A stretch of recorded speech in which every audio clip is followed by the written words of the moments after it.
fantasy check-in now for the Toronto Raptors. Of course, the big query with this team is what is going on with Kyle Lowry's back. He's missed almost all of the last 2 weeks. He's having injections in it. It's definitely a worrisome sign. I do think long-term he's going to be fine, but there's a clear concern there. And while he is out, Fred VanVleet's a guy to roster in 12-team leagues. VanVleet is a top 130 guy over those last 2 weeks, 32 minutes, 4.5 assists. He's shooting poorly. He's normally a better shooter than this, 39% from the field, under a steal per game. But I think that he is a guy that you roster, but you're well aware that his long-term value disappears as soon as Lowry returns. Pascal Siakam, who'd been massively strong, a top 40, top 30 guy at portions this season, he's just inside the top 100, 99th overall, because that ludicrous 66% field goal percentage has dropped down to 48%. Now, 48% is much lower than what we expect it to be moving forward, but I also don't expect it to be at that otherworldly number there he was to begin the season. He's still averaging 17 and 8.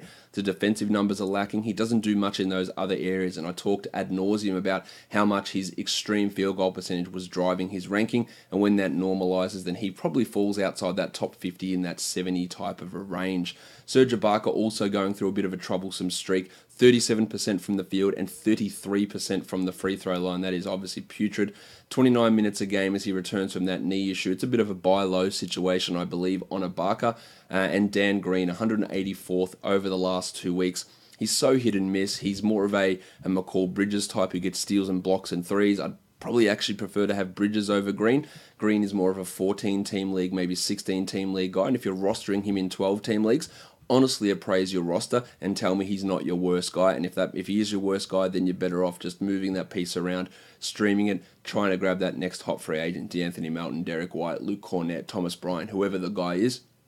That's what you should be doing with that position. Norman Powell has overtaken CJ Miles in the rotation, so that is of importance to 18-team leagues and probably maybe even 16-team leagues. Powell is a guy who can be a dynamic scorer, so keep an eye on him, but it's just for those deeper type formats.